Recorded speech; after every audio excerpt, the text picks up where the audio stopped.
gawin nyo na ang kailangan yung gawin. Okay, ito yung susi ng, ng motor na nasa garahe. Tapos, cellphones nyo. Thank you po. Mag-iingat kayo. Yes, Ha? Bilisan nyo na. Baka mabuta pa kayo ni Sir Neil. Thank you, Randall. Thank you. Sige, go.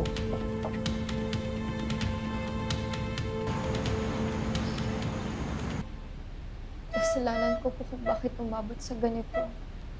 Sana hindi na po sumama yung loob ni tatay sa pag-aalala sa akin.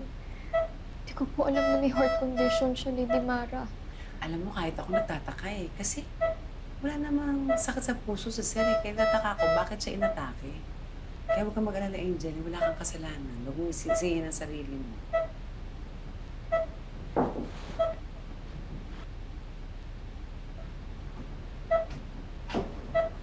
Morning. Good morning po, Doc. Morning po. Doc, kamusta po siya? He suffered a heart attack dahil sa baradong coronary artery. We performed an angioplasty and na-restore na rin yung blood flow sa heart niya. We just have to wait for him to wake up. Pero kamusta po siya, Doc? Sa ngayon po, wala po kayong dapat alalahanin. Mga ilang oras lang po at magigising na ulit ang pasyente. Salamat sa Diyos. Salamat po, Doc. Mauna na po ako. Salamat sa Diyos.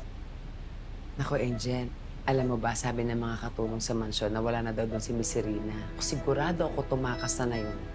Kasi maghahasik na naman yun ng panibagong lagim. Kaya siguro dapat puntahan ko na yung kaibigan kong polis. Alam mo, oras na maharap natin kung nasaan si Mama Bebe, wala na siyang alas laban sa atin yung impact ng stepmom.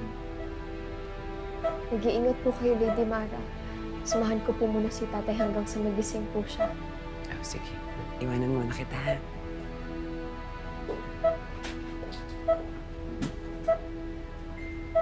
Tay, magpagaling ka po.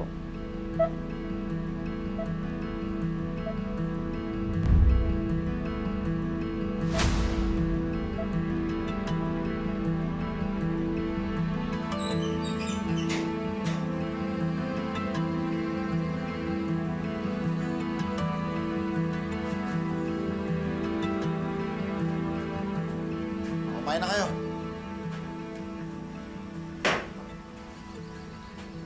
Salamat kayo, mabait pa ako.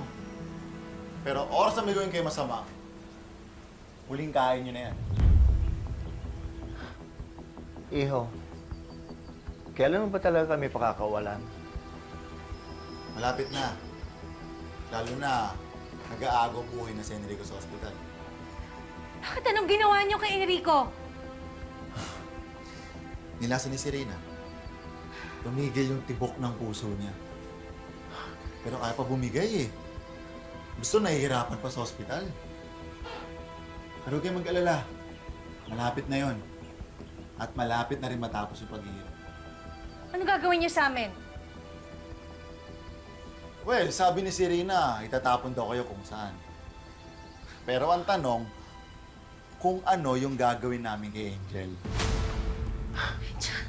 Bakit? Bakit niyo ba idadamay pati bata? Wala naman siya kinalaman dito. Alam mo kasi, Lo, magiging kahati pa ni Serena yung bata sa yaman ni Enrico eh. Demonyo niyo talaga!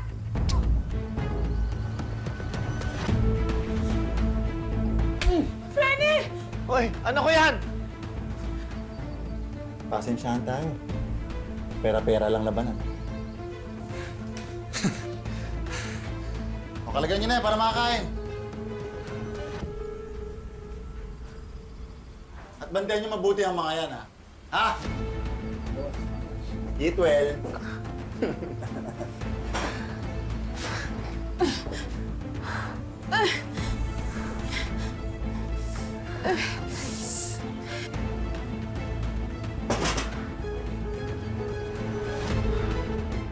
Ani, sa lolo.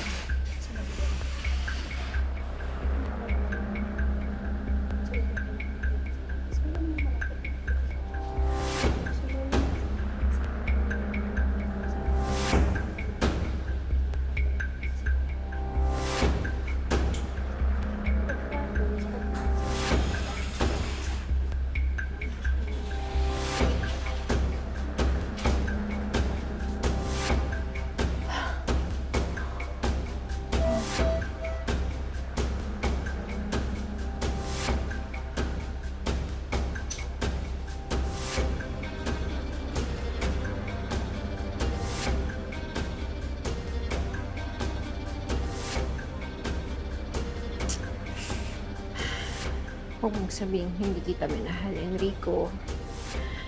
It's just that mas mahal ko ang pera mo. Goodbye, my dear husband. Tita Serena? Ano pong ginawa niyo kay tatay? Ha? I didn't do anything. Why? Wala ba akong karapatan na nandito ako? In fact, mas may karapatan nga ako dito dahil mas matagal kami nagsama ni Enrico. Tita Serena, sabihin niyo na lang po sa akin kung nasan sila Mama Bebe, Tita Charmaine at Lolo Savi. Do you hear yourself?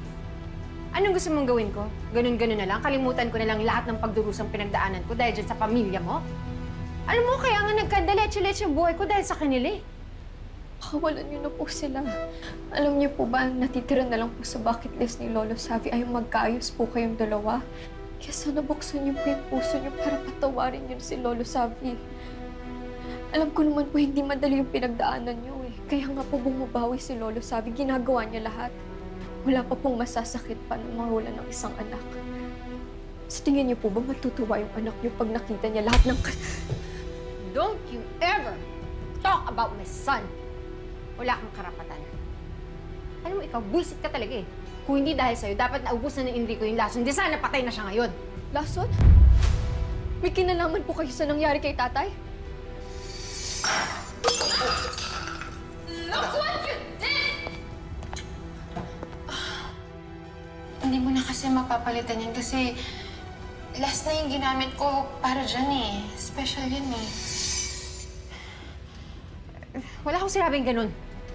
Don't put words in my mouth. Rinig na rinig ko po yung sinabi niyo at nakikita ko po sa mata niyo ngayon na nagsisinungaling kayo. Yun po ba yung plano niyo? I-delay yung divorce niyo sa US para makahanap ng tiyempo na mapatay niyo si tate para sa inyo na lang yung yaman niya? Hoy, ikaw, tigil-tigilan mo nga ako dyan sa accusations mo dahil wala kang ebidensya. Nakita ko kung nilagay kayo Ano dyan. ba? Akin na! Ano ba? Ito ko! Tawag mo nga ako!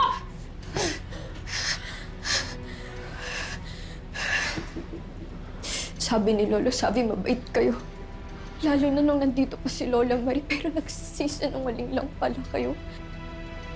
Pero mali po pala kaming lahat. Napakasama niyo. Wala kayong kasing sama. Wala kayong konsensya!